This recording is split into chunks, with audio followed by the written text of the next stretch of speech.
새로 오는 연대장 계집년이라며? 전투복 모델이나 하겠죠. 마상구 상사와 오창식 중사, 그들은 술잔을 부딪히며 새 연대장을 조롱합니다. 하지만 다음 날 아침 UDT 점퍼를 입고 나타난 그녀 앞에서 비웃음은 공포로 바뀝니다.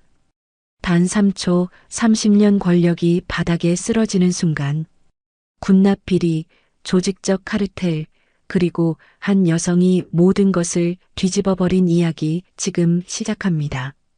이야기 시작하기 전 무료 버튼인 구독과 좋아요 꼭 부탁드립니다. 알림 설정도 해두시면 새 영상이 올라올 때마다 제일 먼저 시청하실 수 있습니다. 여러분은 지금 무엇을 하며 어디에서 듣고 계신지 지역 이름이나 장소를 댓글로 남겨주시면 감사한 마음으로 반갑게 인사드리겠습니다. 혹한기 동해의 새벽은 칼날처럼 차가웠습니다. 해안 절벽을 타고 올라온 바람이 연병장을 가로지르며 휘몰아칠 때마다 병사들의 숨소리는 하얀 입김이 되어 어둠 속으로 흩어졌습니다. 해병대 1사단 1년대, 이곳은 동해 최전방 해안방어와 상륙작전을 담당하는 부대였습니다. 병사들은 낡아빠진 전투복 깃을 여미며 연병장에 모여들었고 누군가 작은 목소리로 해병대니까 버티는 거야 라고 중얼거렸습니다. 식당 앞에 줄지어 선 병사들의 표정은 기대보다는 체념에 가까웠습니다. 21살 박다솔 병장은 식판을 받아들었습니다. 서류상 오늘 아침 메뉴는 한우국과 생선구이였지만 실제로는 묽은 김칫국과 손가락 한마디 크기의 잘린 해만 조각뿐이었습니다. 옆에 선 이등병이 작게 한숨을 내쉬었지만 아무도 불평하지 않았습니다.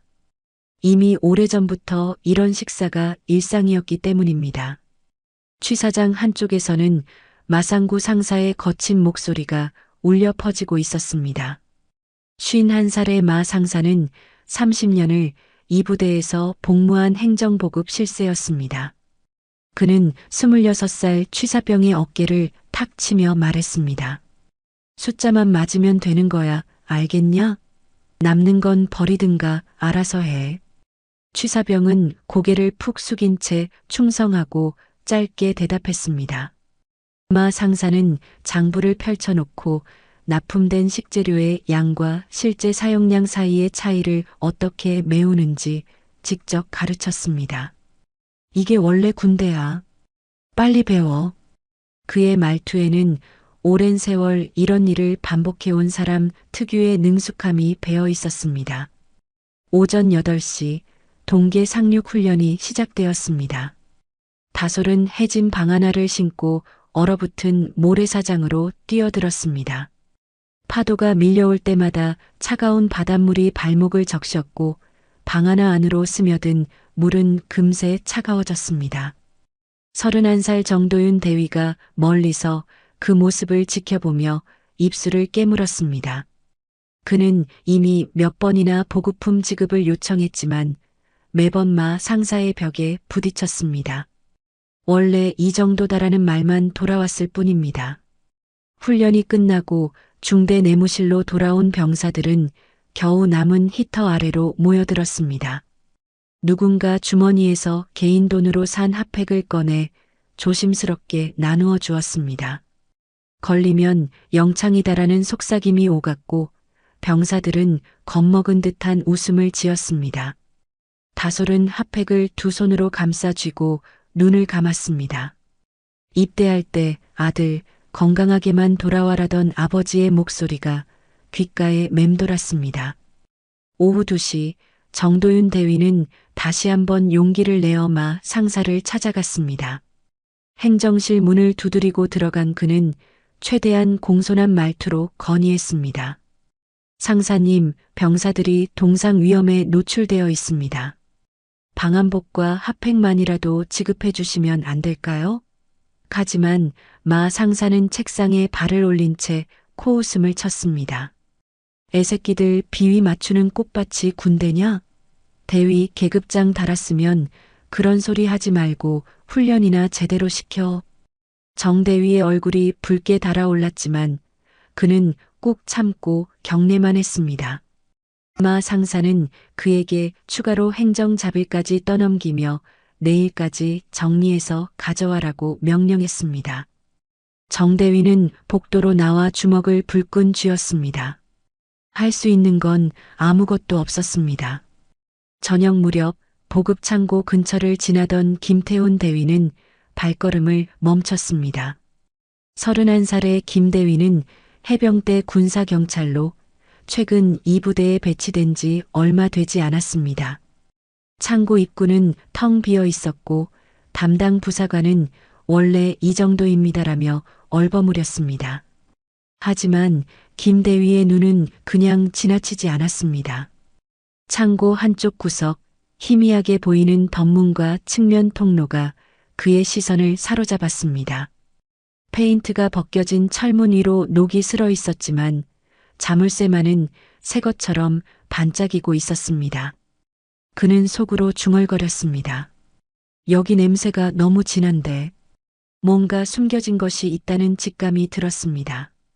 밤 9시 간부식당에는 몇몇 장교와 부사관들이 모여 있었습니다. 마 상사가 소주잔을 기울이며 소문을 풀어놓기 시작했습니다. 이번에 새로 오는 연대장이 여자래. 게다가 UDT 출신이라던데? 옆에 앉은 38살 오창식 중사가 웃으며 말했습니다. UDT요? 뭐 어쩌라고요?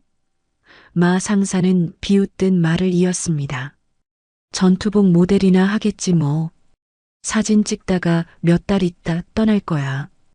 위에서 밀어준 정치 인사일 뿐이라고. 몇몇 간부들이 따라 웃었지만 정대위는 잔을 들지도 않은 채 멍하니 창밖을 바라보고 있었습니다. 그의 눈빛에는 무기력과 체념이 가득했습니다. 마 상사는 술잔을 탁 내려놓으며 말했습니다. 현장 냄새도 모르는 정치 인사들한테 연대장 맡기는 게 문제야. 결국 부대는 나 같은 사람들이 굴리는 거라고. 연대 행정실 근처 오창식 중사가 복도 구석에서 한 상병을 불러 세웠습니다. 상병은 최근 보급창고에서 이상한 광경을 목격했던 터였습니다. 밤늦게 트럭이 들어와 무언가를 싣고 나가는 모습, 그리고 마 상사와 낯선 민간인이 나누는 대화를 우연히 들었던 것입니다. 오 중사는 낮은 목소리로 협박했습니다. 본 거 없지? 만약 입 놀리면 영창은 기본이고 내 가족까지 찾아간다. 알겠냐? 상병의 얼굴이 창백하게 질렸고 그는 울먹이는 목소리로 대답했습니다. 아무것도 본 거 없습니다. 오 중사는 만족스럽다는 듯 어깨를 툭 치고 지나갔습니다. 상병은 그 자리에 서서 한참 동안 몸을 떨었습니다.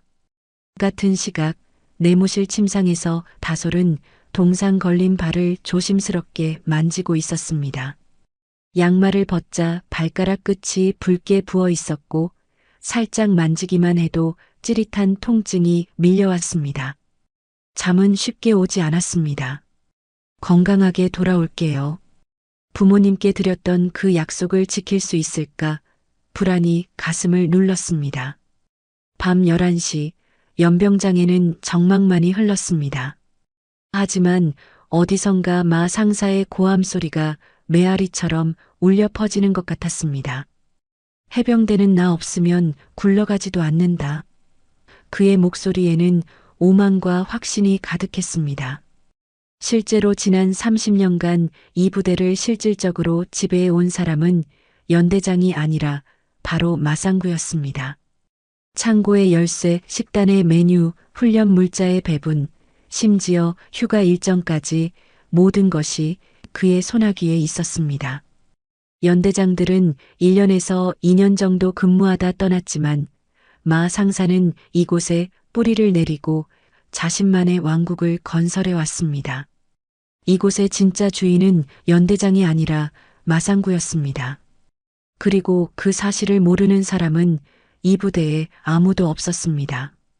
동해 해안 상공을 가르는 헬리콥터 소리가 연병장 위로 낮게 깔렸습니다. 병사들은 고개를 들어 하늘을 올려다봤고 간부들은 서둘러 정렬을 시작했습니다. 오전 10시 새 연대장이 부임하는 시간이었습니다. 헬리콥터가 천천히 고도를 낮추며 착륙장에 내려앉자 로터의 바람이 주변 눈을 사방으로 흩날렸습니다. 문이 열리고 41살 윤혜진 대령이 모습을 드러냈습니다. 그녀는 정복이 아닌 UDT 점퍼와 실전용 부츠 차림이었습니다. 병사들은 서로 눈치를 보며 속삭였습니다. 여군이야? 저 사람이 연대장이래. 간부들의 표정도 다양했습니다. 호기심 반, 의구심 반이었습니다. 혜진은 연병장 정면 중앙으로 걸어갔습니다. 부임식 연단이 준비되어 있었지만 그녀는 그쪽으로 가지 않았습니다. 대신 병사들이 서 있는 바로 앞까지 다가갔습니다. 그리고 짧게 말했습니다. 내 임무는 너희를 살려서 집에 보내는 거다. 그 이상도 그 이하도 아니다. 단 한 문장이었지만 병사들의 눈빛이 미세하게 흔들렸습니다. 지금껏 들어본 적 없는 종류의 말이었기 때문입니다. 혜진은 더 이상의 말 없이 경례를 받고 돌아섰습니다. 부임식 축사도 결의 다짐도 없었습니다. 그녀는 곧장 병영 쪽으로 발걸음을 옮겼습니다. 간부회의실에서는 몇몇 장교들이 모여 수군거렸습니다. UDT 출신이면 뭐하냐, 여군인데. 위에서 밀어준 정치 인사겠지. 사진 찍고 몇 달 있다 가겠지. 정도윤 대위는 그 말들을 들으며 애매한 표정을 지었습니다. 그는 아직 판단을 내리지 않았습니다. 하지만 마음 한구석에서는 기대 반, 불안 반의 감정이 교차했습니다. 혹시 이번 연대장은 다를까 하는 희망과 어차피 마 상사의 벽을 넘지 못할 거라는 체념이 동시에 밀려왔습니다. 혜진의 첫 행선지는 집무실이 아니라 취사장이었습니다. 그녀는 식당 안으로 들어서며 주변을 천천히 둘러봤습니다. 점심 준비가 한창이었고 취사병들은 국을 끓이며 바쁘게 움직이고 있었습니다. 혜진은 음식물 쓰레기통 쪽으로 걸어갔습니다. 뚜껑을 열자 생선 뼈와 채소 껍질이 거의 보이지 않았습니다. 대신 밥알과 국물만 가득했습니다. 그녀는 쓰레기통을 다시 닫고 식판이 놓인 배식대로 이동했습니다. 오늘 점심 메뉴판에는 삼치구이, 된장찌개, 시금치나물이라고 적혀 있었지만 실제 식판 위에는 묽은 국과 김 몇 장만 놓여 있었습니다. 혜진은 아무 말 없이 그 모습을 응시했습니다. 취사병 한 명이 긴장한 표정으로 그녀를 바라봤고 혜진은 조용히 물었습니다. 장부 어디 있어? 취사병이 떨리는 손으로 서류철을 가져왔습니다. 혜진은 장부를 펼쳐 오늘 납품 내역과 실제 음식을 비교했습니다. 삼치 10kg, 된장 5kg, 시금치 3kg. 숫자는 완벽했지만 현실은 달랐습니다. 혜진은 장부를 덮고 보급 창고로 향했습니다. 담당 부사관이 황급히 따라오며 말했습니다. 연대장님, 창고는 지금 정리 중입니다. 혜진은 대답하지 않고 창고 문을 열었습니다.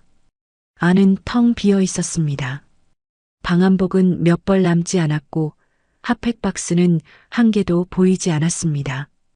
곰팡이 냄새가 코를 찔렀습니다.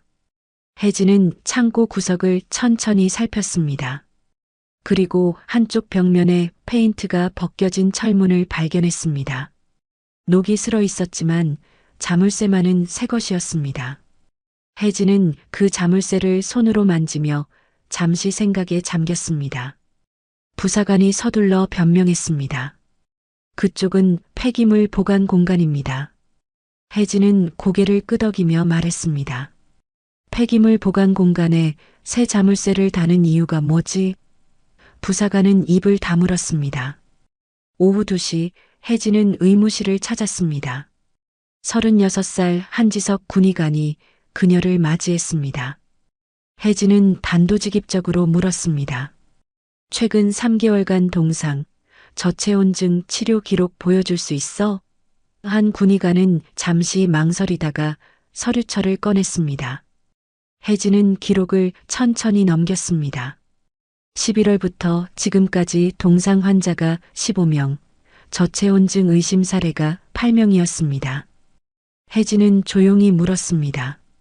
이 정도면 어떤 수준이야? 한 군의관이 조심스럽게 대답했습니다. 연대장님, 솔직히 말씀드리면 이건 환경에 의한 인재입니다. 정상적인 방한 장비만 지급되었어도 이런 일은 없었을 겁니다. 혜진의 표정이 굳어졌습니다. 그녀는 서류를 덮고 말했습니다. 고마워. 이 기록 사본 하나 줄 수 있어? 한 군의관은 고개를 끄덕이며 복사를 시작했습니다. 훈련장에서는 오후 상륙 훈련이 진행 중이었습니다. 혜진은 멀찍이 서서 병사들의 움직임을 관찰했습니다. 박다솔 병장이 구보하는 모습이 눈에 들어왔습니다. 그의 방안화는 해져 있었고 장갑은 손가락 끝이 뚫려 있었습니다. 파도가 밀려올 때마다 그는 얼굴을 찌푸렸지만 훈련을 멈추지 않았습니다. 혜진은 그 모습을 지켜보며 이를 악물었습니다. 훈련이 끝나고 병사들이 복귀할 때 다솔이 비틀거리며 쓰러졌습니다. 주변 병사들이 황급히 달려들었고 혜진도 빠르게 다가갔습니다. 다솔의 손은 하얗게 질려 있었고 입술은 파랗게 변해 있었습니다. 혜진은 단호하게 명령했습니다. 의무실로. 병사들이 다솔을 부축해 일으켰고 혜진은 그의 해진 방아쇠를 내려다봤습니다. 그녀의 눈빛이 차갑게 식어갔습니다. 저녁 6시 연대복도에서 혜진과 마상구가 마주쳤습니다. 마 상사는 일부러 어깨를 거칠게 부딪히며 지나가려 했습니다. 하지만 혜진은 한 발짝도 비키지 않았습니다. 마 상사가 멈춰서며 비꼬듯 말했습니다. 연대장님, 여기 사정은 잘 아시겠습니까? 혜진은 그를 똑바로 바라보며 낮고 단단한 목소리로 대답했습니다. 마 상사, 계급과 직책은 지키면서 말하자. 처음이자 마지막 경고다. 마 상사의 얼굴이 일그러졌지만 혜진은 이미 그를 지나쳐 걷고 있었습니다. 복도를 걸으며 혜진은 속으로 다짐했습니다. 이 부대 구조부터 갈아엎어야 한다.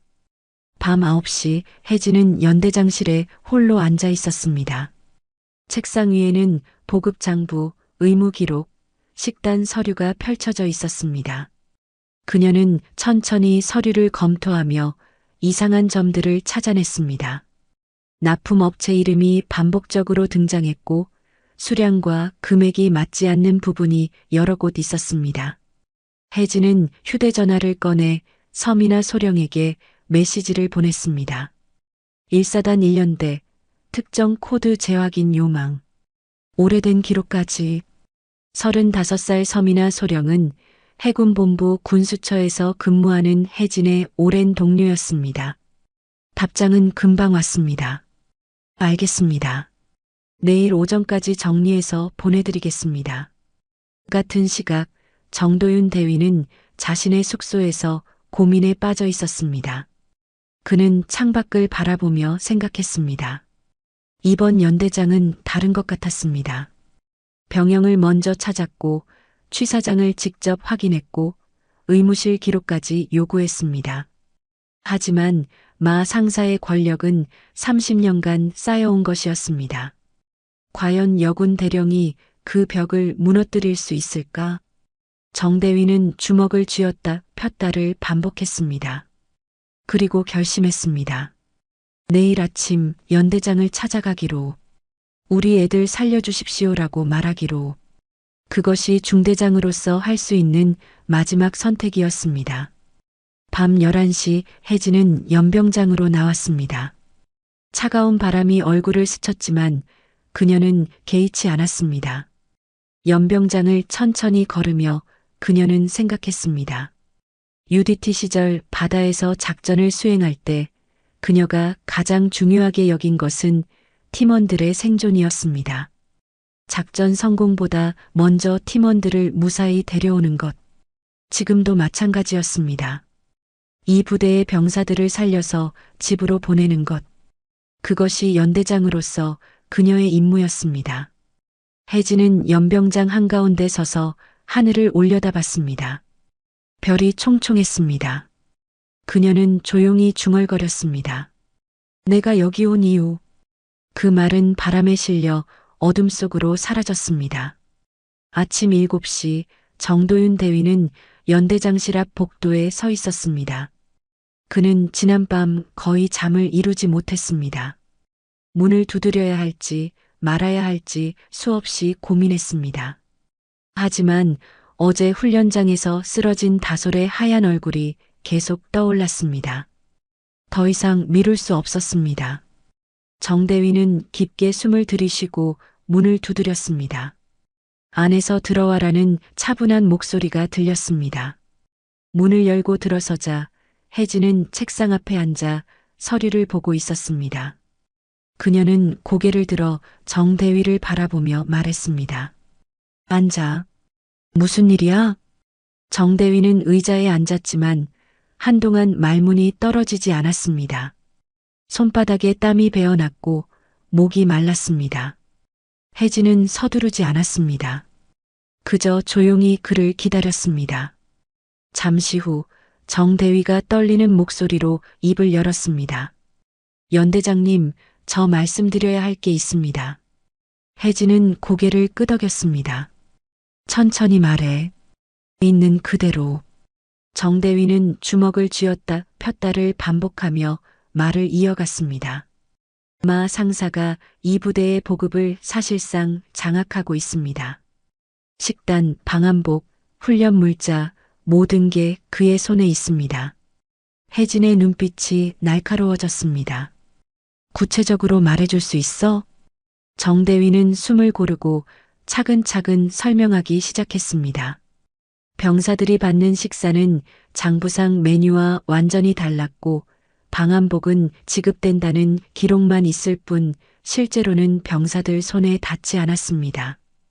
핫팩은 개인 돈으로 사야 했고 그마저도 들키면 영창 협박을 받았습니다. 정대위의 목소리에는 분노와 절망이 뒤섞여 있었습니다. 제가 몇 번이나 건의했지만 마 상사는 오히려 저를 압박했습니다. 보고를 하면 제군 생활이 끝난다고 그렇게 협박했습니다. 혜진은 아무 말 없이 그의 이야기를 들었습니다. 정대위의 말이 끝나자 그녀는 조용히 물었습니다. 증언할 수 있어? 정대위는 고개를 끄덕였습니다. 예. 우리 애들 살려주십시오. 그의 눈가가 붉어졌습니다. 혜진은 정대위에게 다솔을 데려오라고 했습니다. 30분 후 다솔이 연대장실에 들어왔습니다. 그는 긴장한 표정으로 경례를 올렸고 혜진은 그를 앉히며 부드럽게 말했습니다. 편하게 앉아. 내가 겪은 일을 듣고 싶어. 다솔은 처음엔 주저했지만 혜진의 차분한 눈빛을 보며 조금씩 마음을 열었습니다. 그는 핫팩을 개인 돈으로 사야 했던 일, 보급품이 없다는 말만 들었던 일, 동상에 걸렸지만 묵살당했던 일을 털어놓았습니다. 상사님이 보급은 없는 걸로 치자고 했습니다. 그리고 만약 밖에 말하면 가족까지 찾아간다고 다솔의 목소리가 잦아들었습니다. 혜진은 그의 허벅지와 팔에 남은 멍 자국을 보았습니다. 이건? 다솔은 고개를 숙이며 대답했습니다. 마 상사가 말을 안 듣는다고 때렸습니다. 혜진은 다솔을 보내고 곧바로 한지석 군의관을 불렀습니다. 한 군의관은 비공식적으로 모아둔 자료를 가져왔습니다. 동상 치료 기록, 체중 감소 수치, 빈혈 검사 결과가 담긴 파일이었습니다. 한 군의관은 조심스럽게 말했습니다. 연대장님, 이건 그냥 데이터가 아닙니다. 증거입니다. 이 부대 병사들은 정상적인 환경에서 복무하지 못하고 있습니다. 혜진은 자료를 천천히 넘기며 눈빛을 가라앉혔습니다. 숫자 하나하나가 병사들의 고통을 말해주고 있었습니다. 그녀는 파일을 덮고 말했습니다. 이 자료 사본 만들어서 보관해줘. 안전한 곳에. 오전 11시 혜진은 서민아 소령에게서 받은 자료를 펼쳤습니다. 해군본부 군수처에서 보내온 납품 기록과 연대 장부를 대조하자 금액과 수량이 맞지 않는 부분이 여러 곳 발견되었습니다. 특정 업체 이름이 반복적으로 등장했고 그 업체로 흘러간 금액은 실제 지급된 물자 가치보다 훨씬 컸습니다. 혜진은 그 업체 이름을 메모했습니다. 최명환 수산물 유통. 포항 일대에서 수산물과 캠핑용품을 취급하는 도매업자였습니다. 혜진은 서민아에게 전화를 걸었습니다. 미나, 최명환이라는 사람 좀 더 파봐줘. 거래 내역이랑 계좌 흐름까지. 서민아의 목소리가 들렸습니다. 알겠어. 이틀 정도 시간 주면 정리할게. 같은 시각 마상구는 오창식 중사와 함께 행정실에서 대화를 나누고 있었습니다. 마 상사는 불안한 표정이었습니다. 저 여자 뭔가 냄새를 맡은 것 같아. 취 사장이랑 보급 창고를 직접 확인하더라고. 오 중사가 대답했습니다. 걱정 마십시오. 증거만 없으면 아무것도 못합니다. 장부는 이미 정리했고 창고 열쇠도 우리가 갖고 있지 않습니까? 마 상사는 고개를 끄덕이며 말했습니다. 그래도 조심해. 혹시 모르니까 컴퓨터 파일이랑 카톡방 대화 기록 싹 다 지워. 지금 당장. 오 중사는 즉시 컴퓨터를 켜고 파일을 삭제하기 시작했습니다. 하지만 그들은 몰랐습니다. 김태훈 대위가 이미 며칠 전부터 그들의 움직임을 주시하고 있었다는 사실을. 오후 2시 혜진은 연대 전체의 비상물자 점검을 선포했습니다. 모든 출납 및 반출 기록을 동결하고 보급 창고의 재고를 전수 조사하겠다는 명령이었습니다. 공문이 내려가자 간부들의 얼굴이 굳어졌습니다. 마 상사는 즉시 혜진을 찾아갔습니다. 연대장님, 갑작스럽게 왜 이러십니까? 보급은 제가 30년간 관리해 왔습니다. 문제 없습니다. 혜진은 차분하게 대답했습니다. 문제가 없는지 확인하는 게 점검이야, 마 상사. 협조해줘. 마 상사의 얼굴이 일그러졌지만 혜진은 이미 자리에서 일어나 밖으로 나가고 있었습니다. 저녁 6시 김태훈 대위가 혜진을 찾아왔습니다. 그는 조심스럽게 문을 닫고 말했습니다. 연대장님, 제가 며칠 전부터 마 상사와 오 중사의 움직임을 지켜봤습니다. 어젯밤에도 창고 근처에서 수상한 행동이 있었습니다. 혜진은 고개를 끄덕이며 물었습니다. 구체적으로? 김 대위는 사진 몇 장을 꺼냈습니다. 밤늦은 시간 트럭 한 대가 창고 뒤편에 정차해 있고 마 상사와 낯선 남자가 대화를 나누는 모습이 찍혀 있었습니다. 이 사람이 최명환입니다. 포항 일대 수산물 업자로 알려져 있지만 실제로는 불법 도박장도 운영하는 것으로 파악됩니다. 혜진은 사진을 천천히 들여다보며 말했습니다. 현장 체증, 증거 보전, 체포 시나리오. 모두 준비해줘. 이건 제대로 터지면 군 전체가 흔들릴 수 있어. 밤 9시 마 상사는 부하들을 모아놓고 허위 진술 시나리오를 짰습니다. 내가 시키는 대로만 말하면 다 산다. 알겠냐? 부하들은 긴장한 표정으로 고개를 끄덕였습니다. 마 상사는 협박을 이어갔습니다. 만약 입 놀리면 저녁 후에도 가게 하나 못 차릴 줄 알아라. 내 손이 얼마나 긴지 너희도 알잖아. 부하들의 얼굴이 창백하게 질렸습니다. 그중 한 명이 떨리는 목소리로 물었습니다. 상사님, 그런데 연대장이 진짜 끝까지 파고들면 어떡합니까?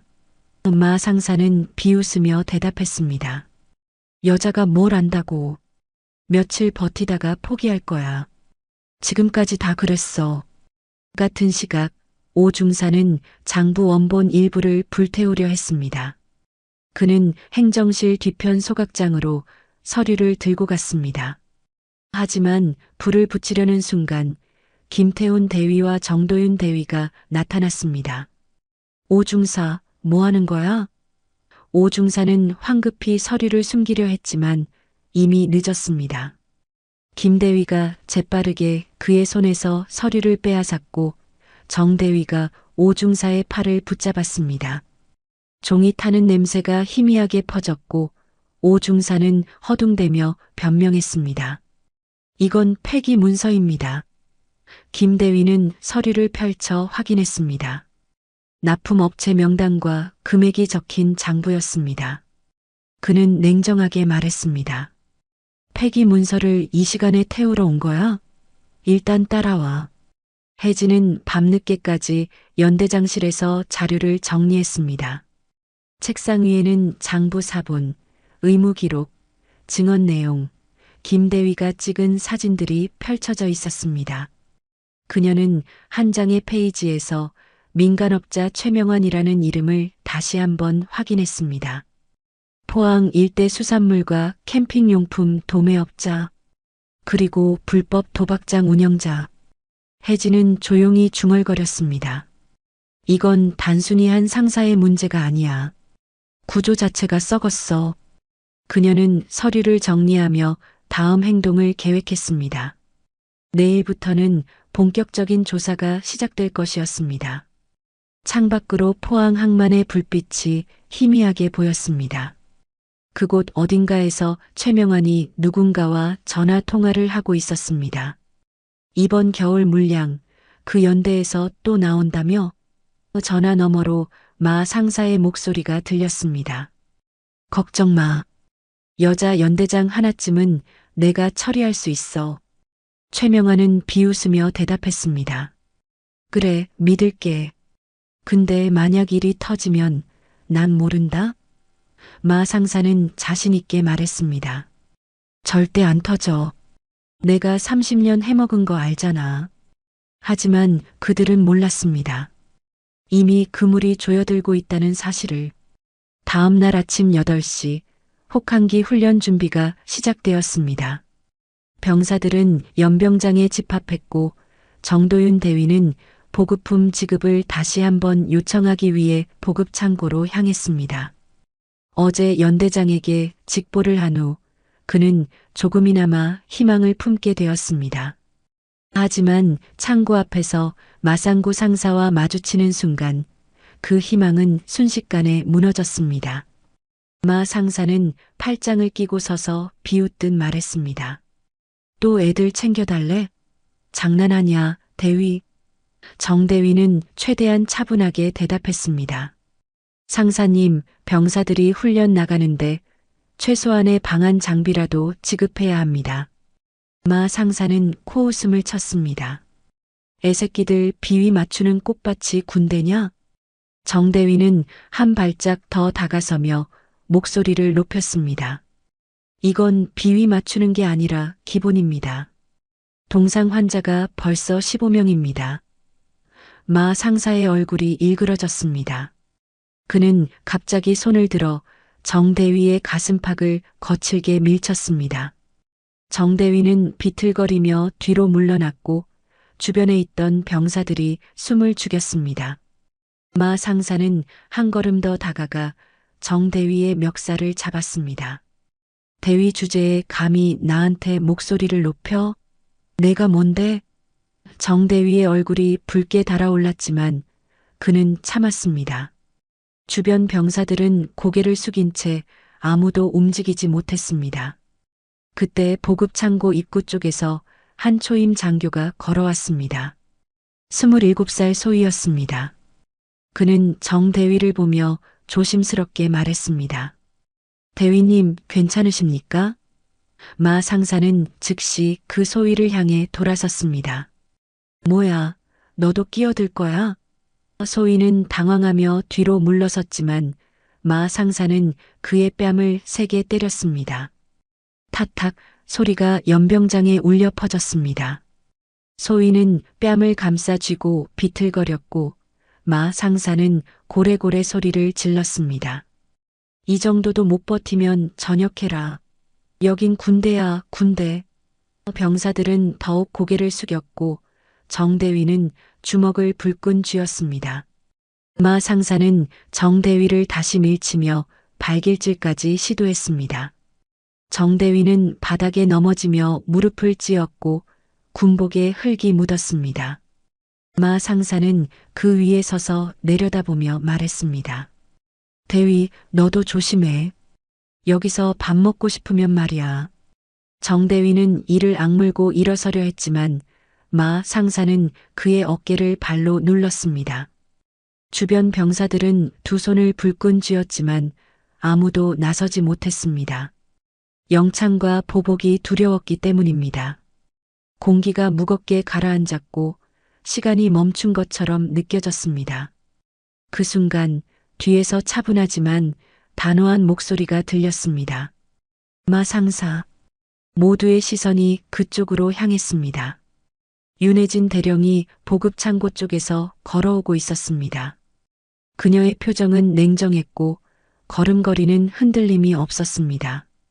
마 상사는 혜진을 보며 손을 떼었지만 여전히 비웃는 표정이었습니다. 연대장님, 애들 편만 들면 부대 못 굴립니다. 혜진은 그에게 다가가며 천천히 말했습니다. 지금 상사가 밟는 건 내 부하의 가슴이고 이 부대의 자존심이야. 마 상사는 코웃음을 쳤습니다. 연대장님도 현실을 모르시네요. 여긴 원래 이렇게 굴러갑니다. 혜진은 3초간 아무 말도 하지 않았습니다. 바람소리와 병사들의 숨소리만 들렸습니다. 그리고 혜진이 조용히 말했습니다. 마 상사, 계급과 직책을 존중하라고 경고했지? 마 상사는 비웃으며 대답했습니다. 외부자 주제에 뭘 깔짝대 그의 말이 끝나기도 전에 혜진이 움직였습니다. 그녀는 마 상사의 손목을 재빠르게 잡아 비틀었고 마 상사는 균형을 잃으며 비명을 질렀습니다. 으악! 혜진은 UDT식 근접 격투 기술로 그의 팔을 뒤로 꺾으며 바닥에 엎어 눕혔습니다. 단 두 동작이었습니다. 주변이 술렁였고 병사들은 눈을 크게 뜨고 그 장면을 지켜봤습니다. 마 상사는 바닥에 엎드린 채 발버둥 쳤지만 혜진의 제압은 정확했습니다. 그녀는 무릎으로 그의 등을 눌러 움직이지 못하게 한 후 낮은 목소리로 말했습니다. 군인은 국민을 지키지.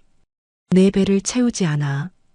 마 상사는 숨을 헐떡이며 소리쳤습니다. 이게 무슨 짓이야? 나 풀어. 하지만 혜진은 움직이지 않았습니다. 그 순간 오창식 중사가 뒤에서 달려들었습니다.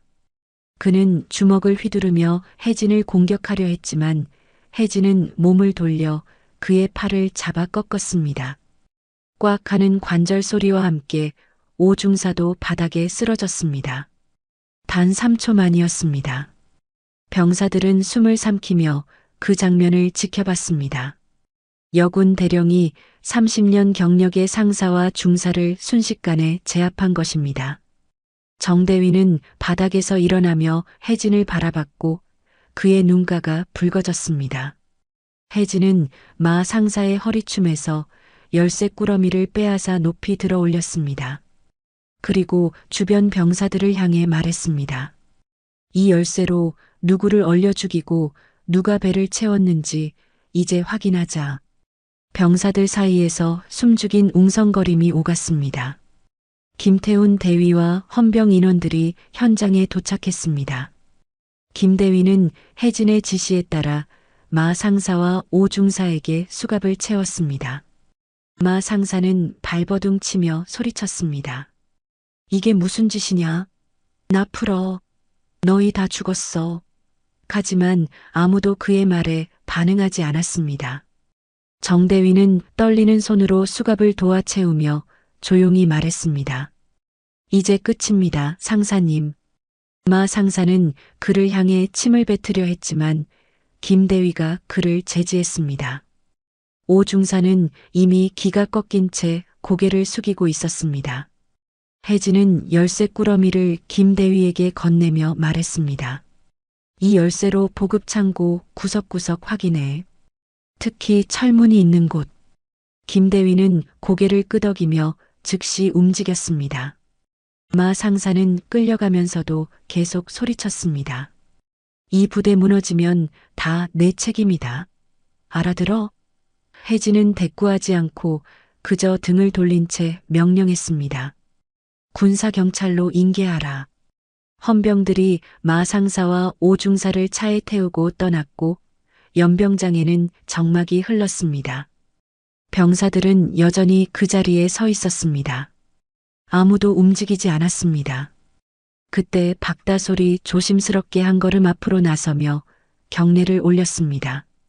충성? 그의 목소리는 떨렸지만 분명했습니다. 다른 병사들도 하나둘씩 경례를 따라 붙이기 시작했습니다. 충성? 충성? 연병장의 경례 소리가 울려 퍼졌고 혜진은 그들을 향해 경례로 답했습니다. 병사들의 눈빛이 달라지고 있었습니다. 공포에서 존경으로, 체념에서 희망으로 변하고 있었습니다. 혜진은 정대위를 향해 걸어가며 말했습니다. 괜찮아? 정대위는 무릎에 흙을 털며 고개를 끄덕였습니다. 예, 괜찮습니다. 연대장님 감사합니다. 혜진은 그의 어깨를 가볍게 두드렸습니다. 내가 먼저 나서준 덕분이야. 고마워. 정대위는 눈가가 뜨거워지는 것을 느꼈습니다. 30년간 쌓인 벽이 무너지는 순간이었습니다. 혜진은 병사들을 향해 돌아서며 말했습니다. 훈련은 오후로 연기한다. 지금부터 모두 내무실로 복귀해. 병사들은 경례를 올리고 천천히 흩어지기 시작했습니다. 연병장 한쪽에는 마 상사가 끌려가며 떨어뜨린 이름표가 눈 위에 놓여 있었습니다. 눈발이 그 위로 내려앉았고 혜진은 그것을 내려다보며 조용히 숨을 내쉬었습니다. 싸움은 이제 시작이었습니다. 하지만 첫 번째 벽은 무너졌습니다. 혜진은 고개를 들어 하늘을 바라봤습니다. 구름 사이로 희미한 햇살이 비치고 있었습니다. 그녀는 속으로 다짐했습니다. 이제부터가 진짜야. 오전 10시 김태훈 대위는 혜진, 정도윤 대위와 함께 해안 절벽 아래로 향했습니다. 마상구에게서 빼앗은 열쇠 꾸러미를 손에 쥔 채 세 사람은 보급창고 뒤편의 좁은 통로를 따라 내려갔습니다.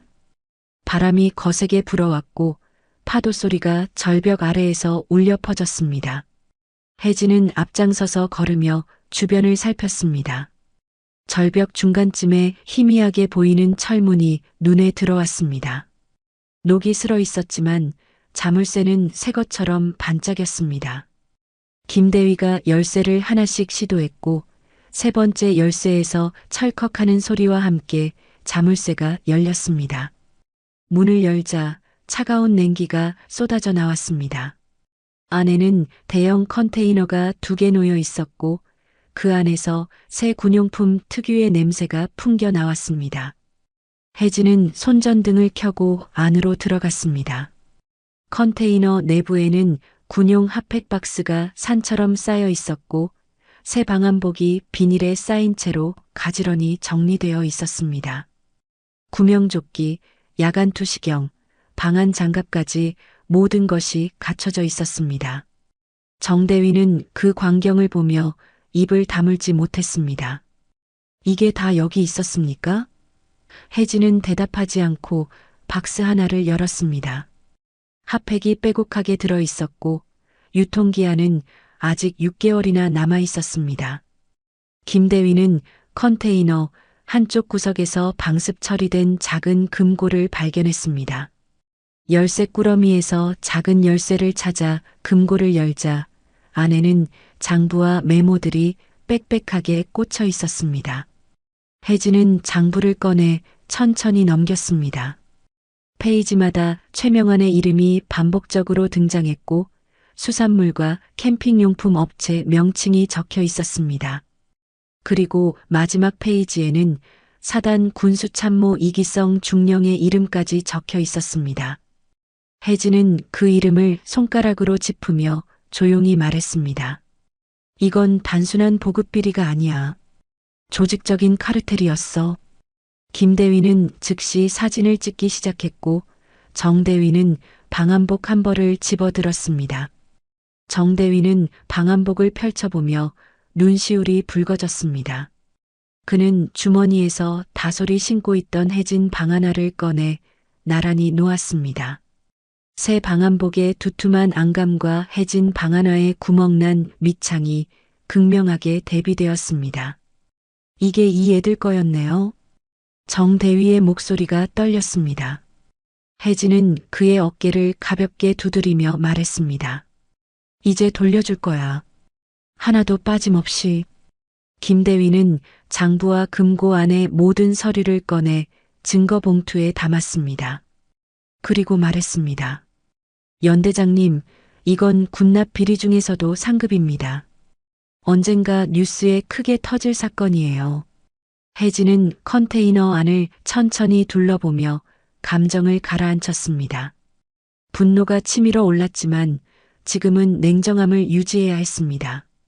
그녀는 방한복 한 벌의 라벨을 읽으며 속으로 중얼거렸습니다. 이것들이 너희를 얼려 죽였어. 하지만 그 말은 밖으로 나오지 않았습니다. 혜진은 김대위를 향해 돌아서며 명령했습니다. 모든 물자 목록을 작성해. 유통기한 지난 식재료는 폐기하고 사용 가능한 보급품은 오늘 밤 안에 전원 지급 준비해. 김대위는 고개를 끄덕이며 즉시 목록 작성을 시작했습니다. 세 사람은 컨테이너에서 나와 연대로 돌아왔습니다. 오후 2시 혜진은 긴급 지시를 내렸습니다. 모든 간부와 부사관을 소집해 보급품 지급 작업을 시작하라는 명령이었습니다. 간부들은 허둥지둥 움직이기 시작했고 창고에서 연대 본관까지 물자를 나르는 작업이 시작되었습니다. 병사들은 무슨 일인지 몰라 수군거렸지만 곧 알게 될 것이었습니다. 혜진은 연대장실에서 서민아 소령에게 전화를 걸었습니다. 민아, 장부 원본 확보했어. 최명환이랑 이기성 중령까지 연결된 증거야. 사본 보내줄게. 서민아의 목소리가 들렸습니다. 혜진아, 조심해. 이 정도 규모면 반발이 엄청날 거야. 저녁 6시 혜진은 연병장에 전 병력을 소집했습니다. 병사들은 긴장한 표정으로 모였고 간부들도 불안한 기색이었습니다. 혜진은 연단에 서서 병사들을 바라보며 말했습니다. 오늘부터 이 부대는 바뀐다. 너희가 받지 못했던 것들을 지금부터 돌려줄 거야. 병사들은 서로 눈치를 보며 웅성거렸습니다. 혜진은 손을 들어 정숙을 요청한 후 계속 말했습니다. 방한복, 핫팩, 장갑, 모든 보급품이 오늘 밤 안에 지급된다. 그리고 식단도 즉시 개선한다. 이건 시혜가 아니라 너희의 권리야. 병사들의 눈빛이 흔들렸고 어떤 병사는 눈물을 글썽였습니다. 밤 8시 내무실에서 보급품 지급이 시작되었습니다. 병사들은 한 명씩 앞으로 나와 새 방한복을 받았습니다. 다솔은 방한복을 받아들고 그 무게를 느꼈습니다. 두툼한 안감과 따뜻한 촉감이 손에 전해졌습니다. 그는 조심스럽게 물었습니다. 이거 진짜 우리 거 맞습니까? 정대위가 웃으며 대답했습니다. 그래, 진짜 내 거야. 이제부터는. 다솔은 방한복을 꼭 껴안으며 눈물을 참았습니다. 주변 병사들도 비슷한 표정이었습니다. 핫팩 박스가 나눠지고 새 장갑이 지급되었습니다. 어떤 병사는 이불 속에서 몰래 눈물을 훔쳤습니다. 밤 9시 혜진은 연병장으로 나왔습니다. 병사들이 하나둘씩 모이기 시작했고 그녀는 그들 앞에 섰습니다. 눈발이 내리고 있었지만 아무도 움직이지 않았습니다. 혜진은 조용히 말했습니다. 너희가 춥지 않고 배고프지 않게 하는 것. 그게 내 임무다. 오늘부터 다시 시작한다. 병사들은 박수 대신 깊은 한숨과 안도감으로 답했습니다. 누군가 작은 목소리로 감사합니다라고 말했고 그 말이 연병장에 퍼져나갔습니다. 혜진은 경례로 답하며 병사들을 바라봤습니다. 그들의 얼굴에는 희망이 돌아오고 있었습니다. 같은 시각 교도소에 수감된 마상구는 변호사를 통해 최명환에게 쪽지를 보냈습니다. 가만히 당하진 않겠다. 모든 걸 뒤집어라. 최명환은 쪽지를 읽고 즉시 움직이기 시작했습니다. 그는 포항 외곽의 사무실에서 이기성 중령과 통화했습니다. 중령님, 이대로 가면 우리 다 끝입니다. 프레임을 만들어야 합니다. 이 중령의 목소리가 들렸습니다. 어떻게? 최명환은 냉소를 띠며 대답했습니다. 여자 연대장이 폭행과 협박으로 허위 자백을 강요했다고 하면 됩니다. 증인은 제가 만들겠습니다. 밤 11시 혜진은 컨테이너에서 확보한 장부 사본을 정리하며 다음 단계를 준비했습니다. 그녀는 신유나 기자에게 일부 자료를 비밀 채널로 전송했습니다. 때가 되면 공개하라. 이건 한 부대의 문제가 아니야. 39살 신유나 기자는 군사 전문 기자로 혜진과 오랜 인연이 있었습니다. 신유나는 답장을 보냈습니다. 알겠어. 준비하고 있을게. 조심해. 혜진은 휴대전화를 내려놓고 창밖을 바라봤습니다. 눈이 계속 내리고 있었고 연병장은 하얗게 덮여 있었습니다. 혜진은 책상 위에 놓인 사진 한 장을 들여다봤습니다. UDT 시절 팀원들과 함께 찍은 사진이었습니다. 그때도 그녀의 임무는 팀원들을 살려서 데려오는 것이었습니다. 지금도 마찬가지였습니다. 이 부대의 병사들을 살려서 집으로 보내는 것. 혜진은 사진을 다시 내려놓고 조용히 중얼거렸습니다. 이제 진짜 싸움은 여기서부터야. 창밖에서는 눈발이 더욱 거세게 휘날리고 있었고 해안 컨테이너 쪽에서는 파도 소리가 끊임없이 들려왔습니다. 혜진은 눈을 감고 깊게 숨을 들이쉬었습니다. 내일부터는 더 큰 폭풍이 몰아칠 것이었습니다. 다음 날 아침 7시 식당 안에는 새로운 분위기가 흐르고 있었습니다. 병사들의 식판 위에는 진짜 삼치구이와 된장찌개, 시금치나물이 놓여 있었습니다. 장부상의 메뉴와 실제 식사가 처음으로 일치하는 순간이었습니다. 다솔은 삼치 한 점을 입에 넣으며 눈을 감았습니다. 비린내 하나 없는 신선한 생선이었습니다. 옆에 앉은 이등병이 작은 목소리로 말했습니다. 형, 이거 진짜예요? 다솔은 고개를 끄덕이며 대답했습니다. 그래, 진짜야. 이제부터는. 식당 안에는 조용하지만 묵직한 환호감이 흐르고 있었습니다. 병사들은 서로 눈을 마주치며 작게 미소를 지었습니다. 오전 10시 연병장에 모인 병사들은 새 방한복을 입고 훈련을 준비했습니다. 따뜻한 안감이 몸을 감싸자 병사들의 표정이 달라졌습니다. 추위에 떨지 않아도 되는 훈련이 얼마나 오랜만인지 모를 정도였습니다. 정도윤 대위는 병사들의 모습을 보며 가슴이 뜨거워졌습니다. 그는 혜진을 향해 경례를 올렸고 혜진은 조용히 답례했습니다. 병사들이 자발적으로 함성을 질렀습니다. 감사합니다. 그 소리가 연병장에 울려 퍼졌고 혜진은 그들을 향해 고개를 끄덕였습니다. 짧지만 강렬한 순간이었습니다. 하지만 같은 시각 포항 외곽의 한 사무실에서는 다른 움직임이 시작되고 있었습니다. 59살 최명환은 책상 앞에 앉아 전화를 걸었습니다. 상대는 사단 감찰팀의 한 간부였습니다. 최명환은 낮은 목소리로 말했습니다. 윤혜진 대령이 폭행과 협박으로 허위 자백을 강요했습니다. 증인도 준비되어 있습니다. 전화 너머로 잠시 침묵이 흘렀고 이내 대답이 들렸습니다. 자료 정리해서 보내주십시오. 검토하겠습니다. 최명환은 전화를 끊고 비웃음을 지었습니다. 그는 마상구의 변호사를 통해 받은 지시대로 움직이고 있었습니다. 오후 2시 인터넷 뉴스와 군 관련 커뮤니티에 기사 하나가 올라왔습니다. 해병대 여군 연대장의 폭행 및 가혹행위 의혹이라는 제목이었습니다. 기사에는 마상구 측 변호인의 주장이 실려 있었습니다.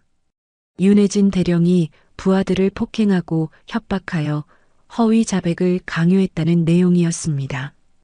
댓글에는 여군이 연대장을 하니까 이런 일이 역시 정치 인사는 안 되라는 악의적인 글들이 달리기 시작했습니다. 정대위는 휴대전화로 기사를 보며 주먹을 쥐었습니다. 이게 무슨 그는 즉시 혜진을 찾아갔습니다. 혜진은 연대장실에서 기사를 읽고 있었습니다. 그녀의 표정은 냉정했지만 눈빛은 날카로웠습니다. 정대위가 문을 두드리고 들어오자 혜진은 조용히 말했습니다. 봤어. 예상했던 수순이야.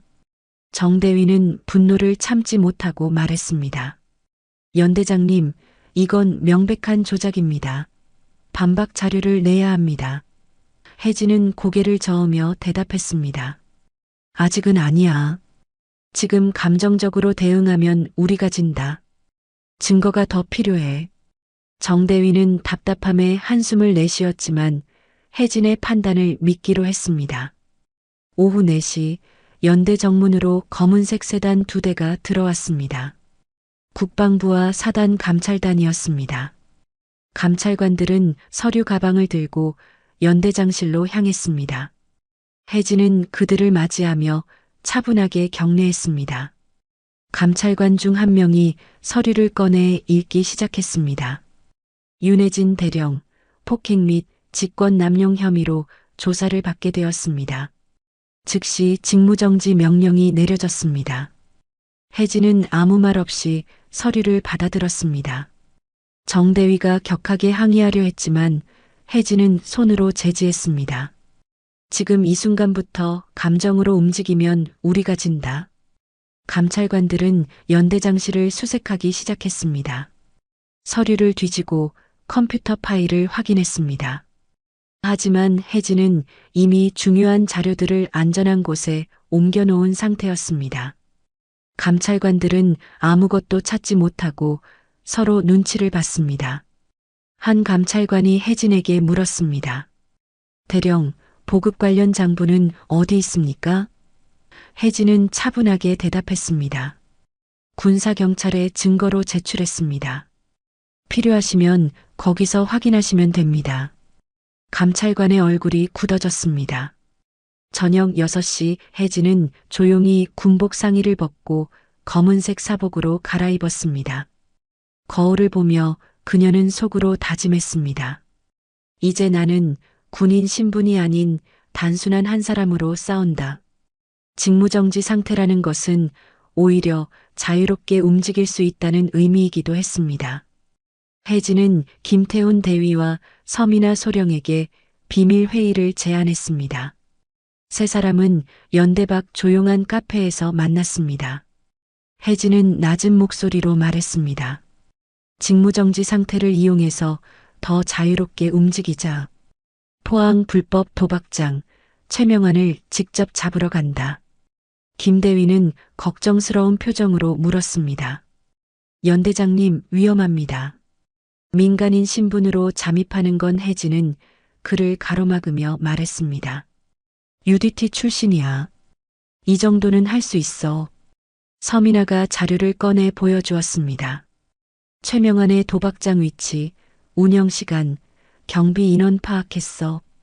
보통 밤 10시 이후에 VIP 손님들이 모인다고 해. 혜진은 자료를 꼼꼼히 확인하며 계획을 세웠습니다. 내일 밤 11시에 잠입한다. 김대위는 밖에서 대기하면서 녹취와 영상 준비해줘. 같은 시각 포항 시내의 한 식당에서 다솔의 부모가 저녁을 먹고 있었습니다. 55살 아버지는 휴대전화로 뉴스 기사를 읽다가 얼굴이 굳어졌습니다. 여보, 이거 봐. 우리 아들 연대장이 폭행 혐의를 받는데. 53살 어머니도 기사를 보며 놀랐습니다. 뭐라고? 그럼 우리 아들도 이용당한 거 아냐? 아버지는 주먹을 쥐며 말했습니다. 내일 당장 연대 가봐야겠어. 이게 무슨 일이야? 어머니는 눈물을 글썽이며 고개를 끄덕였습니다. 그들은 왜곡된 기사를 보고 오해를 하고 있었습니다. 다음 날 오전 10시 다솔의 부모가 연대를 찾아왔습니다. 그들은 정 대위를 만나 따졌습니다. 대위님, 우리 아들을 이용한 거 아닙니까? 연대장이 폭행을 했다던데요. 정 대위는 황급히 손을 저으며 설명했습니다. 아닙니다. 오히려 연대장님 덕분에 다솔이가 살아있는 겁니다. 하지만 부모는 쉽게 납득하지 못했습니다. 어머니는 울먹이며 말했습니다. 그럼 왜 연대장이 직무정지를 당했습니까? 정대위는 깊게 숨을 들이쉬고 천천히 설명했습니다. 이건 조작입니다. 진짜 악인들이 연대장님을 함정에 빠뜨린 겁니다. 정대위는 다솔을 불러 부모님 앞에 세웠습니다. 다솔은 부모님을 보며 말했습니다. 아버지, 어머니, 연대장님은 나쁜 사람이 아니에요. 오히려 우리를 구해주신 분이에요. 이 방한복도 따뜻한 밥도 다 연대장님 덕분이에요. 다솔의 목소리가 떨렸고 어머니는 아들의 얼굴을 보며 마음이 흔들렸습니다. 아버지도 주먹을 풀며 고개를 숙였습니다. 정대위는 부모에게 전체 상황을 설명했고 그들은 조금씩 이해하기 시작했습니다. 그럼 우리가 오해한 거였군요. 어머니가 눈물을 닦으며 말했습니다. 밤 8시 서민아는 군수장부와 계좌 흐름을 추가로 조사한 결과를 혜진에게 전달했습니다.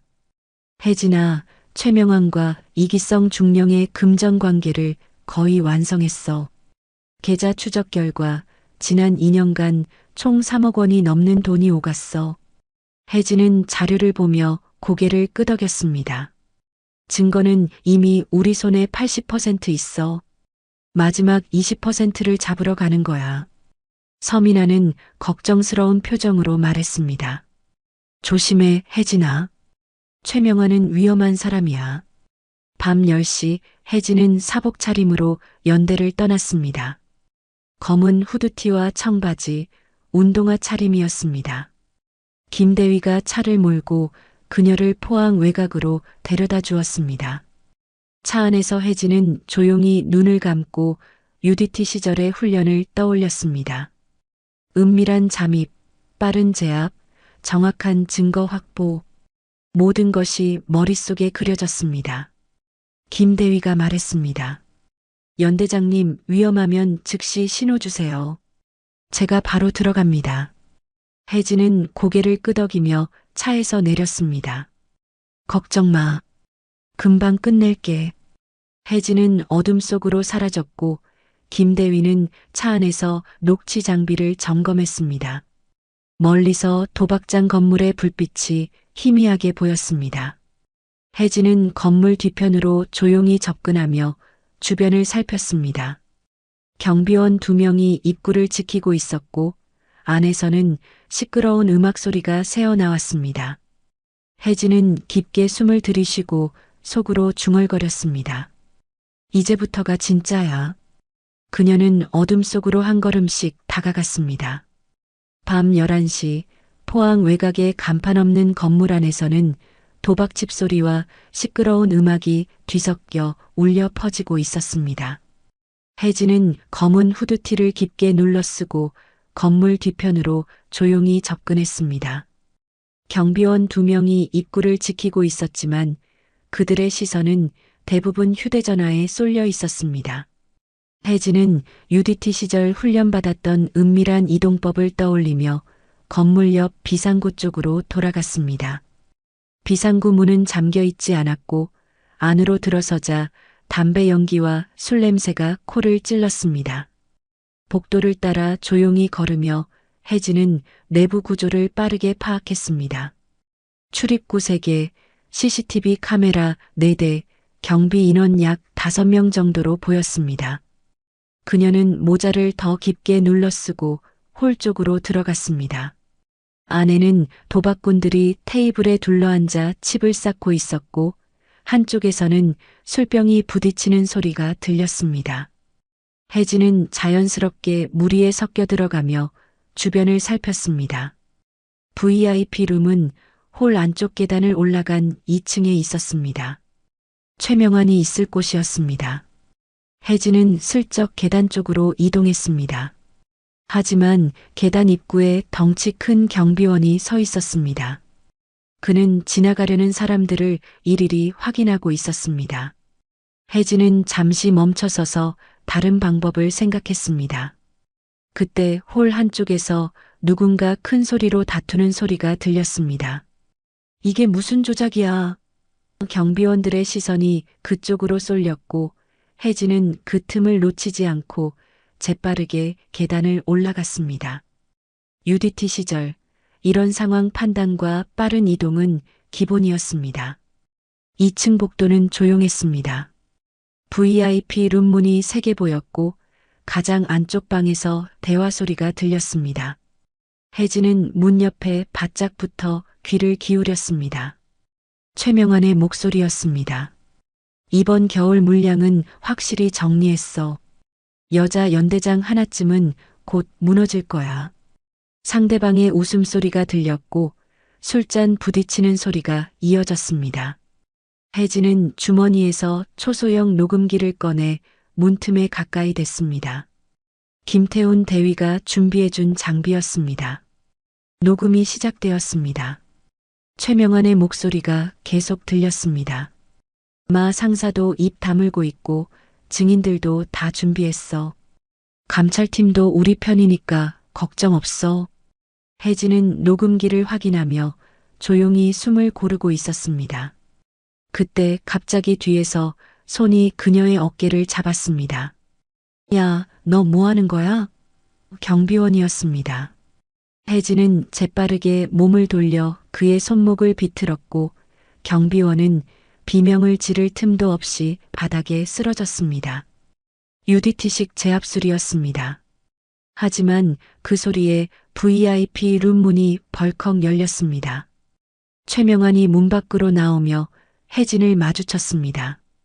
그는 처음엔 누군지 몰랐지만 혜진이 모자를 벗는 순간 얼굴이 창백하게 질렸습니다. 윤혜진? 혜진은 차분하게 말했습니다. 우리가 어디서 만났는지 장부부터 확인해 볼까? 최명환은 뒤로 물러서며 소리쳤습니다.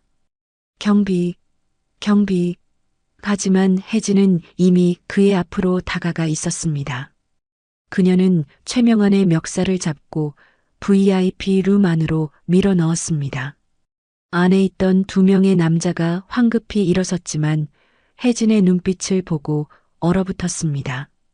혜진은 주머니에서 장부 사본 몇 장을 꺼내 테이블 위에 던졌습니다. 이게 내 이름이지? 최명환 수산물 유통. 군납 비리 카르텔의 민간 창구. 최명환은 처음엔 법이 뭔데 증거가 어딨어라며 버텼지만 혜진이 계좌 내역과 사진까지 보여주자 입술이 떨리기 시작했습니다. 혜진은 그를 의자에 앉히고 낮은 목소리로 말했습니다.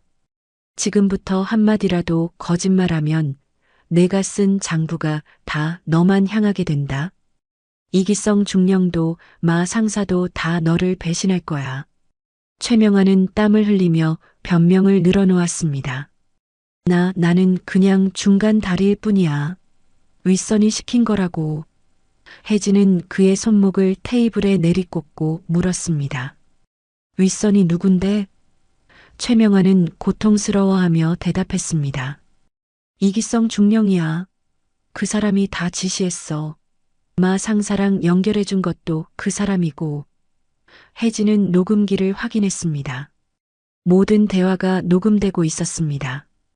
그녀는 최명환의 휴대전화와 비밀 USB를 빼앗았습니다. 이 안에 뭐가 들어있어? 최명환은 고개를 떨구며 대답했습니다. 거래 내역이랑 계좌번호들. 그 순간 밖에서 경비원들이 몰려오는 발소리가 들렸습니다. 혜진은 재빠르게 창문 쪽으로 이동하며 김태훈 대위에게 신호를 보냈습니다. 창문을 열고 밖을 내려다보니 김 대위가 차를 몰고 건물 뒤편으로 접근하고 있었습니다. 혜진은 최명환을 향해 마지막으로 말했습니다.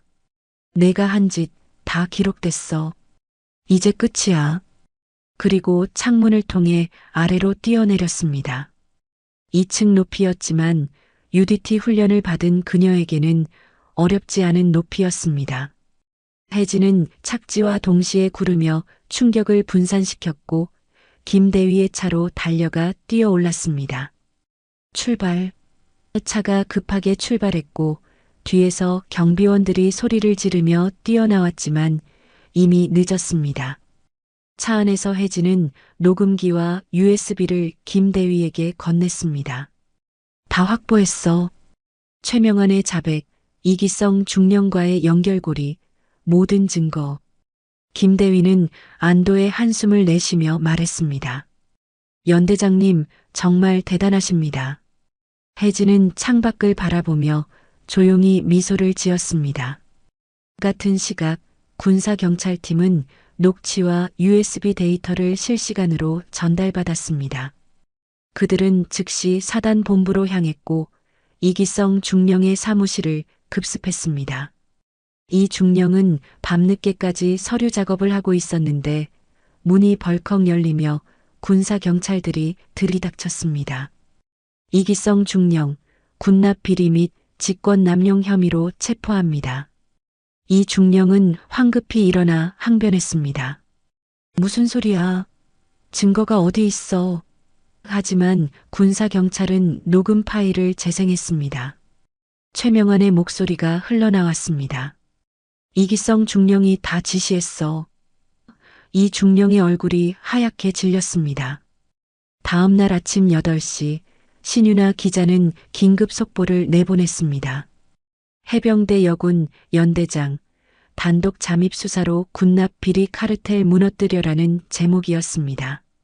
기사에는 최명환의 자백 내용, 이기성 중령의 체포 소식, 그리고 마상구와 연결된 조직적 비리 구조가 상세히 담겼습니다. TV 뉴스에서도 속보로 다뤄졌고 휴게실마다 뉴스가 흘러나왔습니다. 병사들은 TV를 보며 환호했고 정도윤 대위는 눈물을 글썽였습니다. 교도소에서 뉴스를 본 마상구는 TV를 향해 욕을 퍼붓다가 결국 철창에 매달려 절규했습니다. 이럴 수가 없어. 하지만 아무도 그의 말을 듣지 않았습니다. 그는 30년간 쌓아온 왕국이 하루아침에 무너지는 것을 지켜볼 수밖에 없었습니다. 교도관이 그를 제지했고 마 상사는 바닥에 주저앉아 고개를 떨구었습니다. 모든 것이 끝났습니다. 오전 10시 국방부에서 공식 문서가 내려왔습니다. 윤혜진 대령 직무정지 해제 및 해병대 1사단 1년대장으로 즉시 복귀 명령.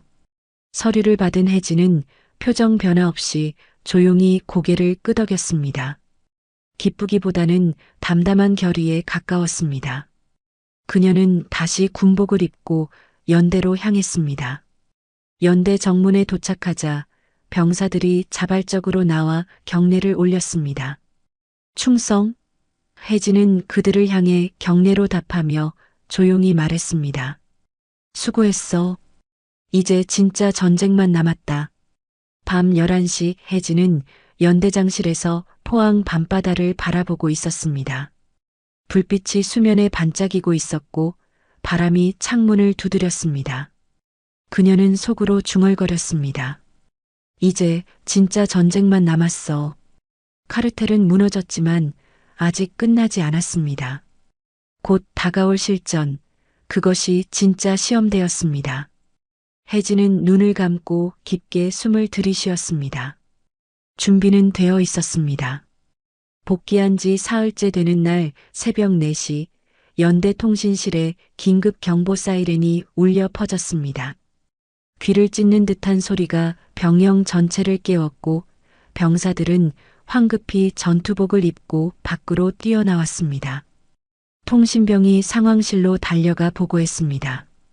북측 반잠수정 의심 표적, 동해상 30km 지점 접근 중입니다. 상황실에는 긴장감이 팽배했고 참모들은 즉시 작전 회의를 시작했습니다. 혜진은 전투복을 입고 상황실로 들어서며 침착하게 물었습니다. 정확한 위치와 이동 속도는? 참모 한 명이 모니터를 가리키며 보고했습니다. 현재 북동쪽에서 남하 중이며 속도는 시속 15노트입니다. 예상 도달 시간은 1시간 30분 후입니다. 혜진은 화면을 응시하며 빠르게 상황을 판단했습니다. 반잠수정은 수면 아래로 대부분 잠겨 있어 레이더 탐지가 어렵고 특수전 부대를 은밀히 침투시키는데 사용되는 북한의 전술 장비였습니다. 참모들은 지휘 텐트에서 지휘하시죠라고 권했지만 혜진은 단호하게 고개를 저었습니다. 해병대 1년대는 맨 앞에서 지휘한다. 참모들은 잠시 망설였지만 혜진의 눈빛을 보고 더 이상 말하지 않았습니다. 새벽 5시 기동 보트 세대가 해안에서 출발 준비를 마쳤습니다.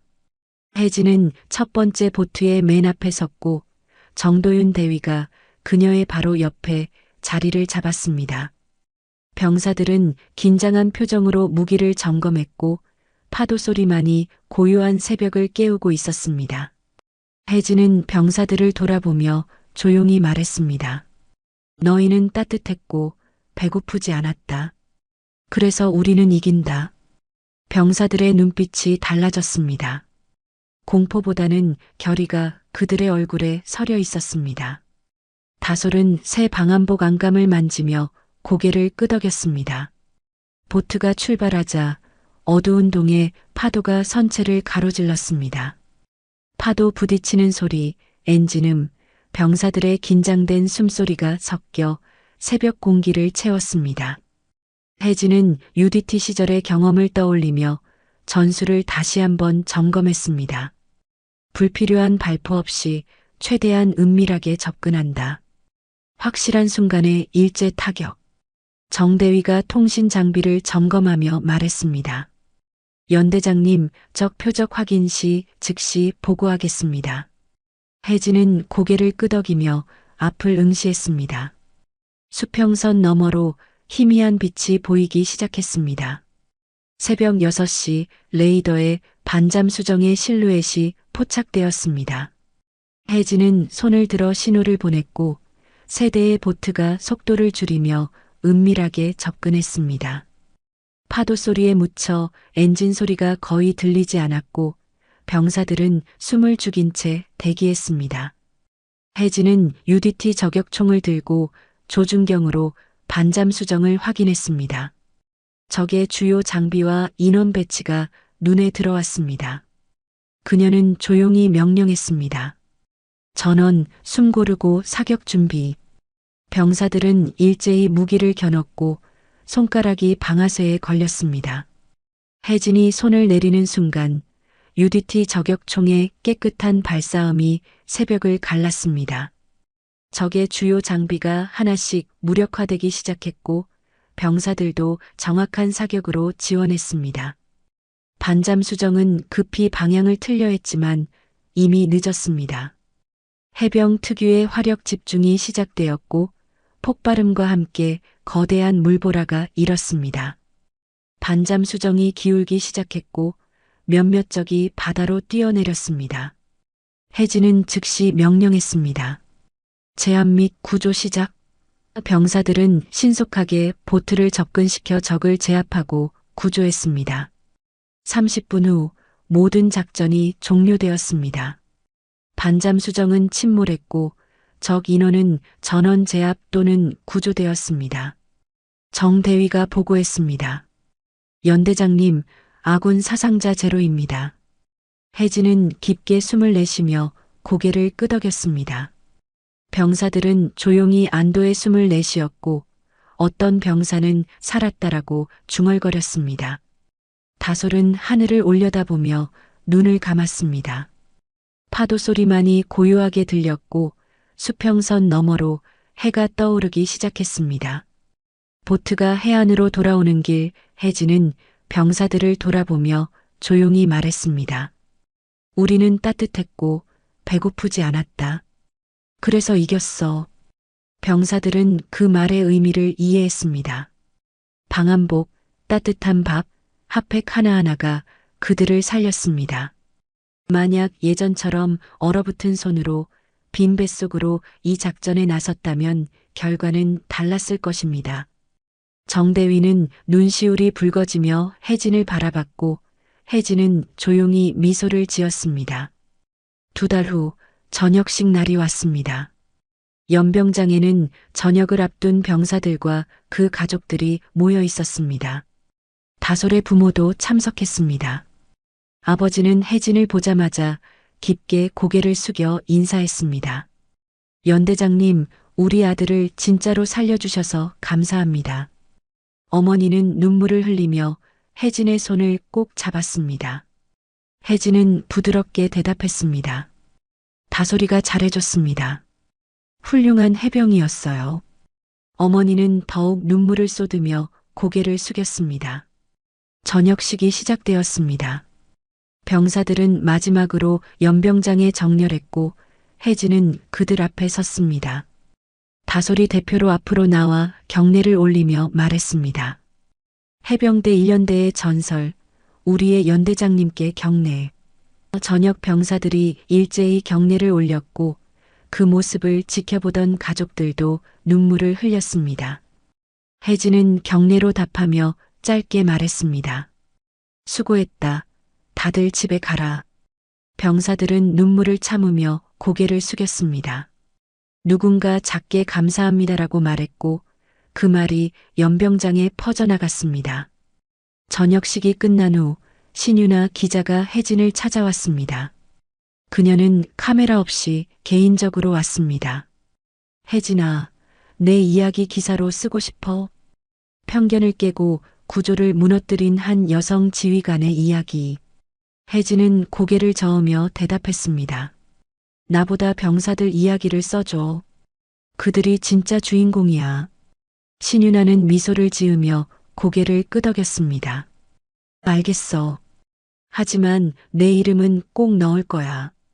해병대의 겨울은 너 덕분에 바뀌었어. 저녁 무렵 혜진은 혼자 해안 절벽에 서 있었습니다. 동해 바다 위로 석양이 지고 있었고 파도 소리가 끊임없이 들려왔습니다. 그녀는 UDT 시절부터 지금까지의 여정을 떠올렸습니다. 바다에서 팀원들을 지키던 때, 그리고 이곳에서 병사들을 지킨 순간들, 모든 것이 하나로 연결되어 있었습니다. 혜진은 조용히 중얼거렸습니다.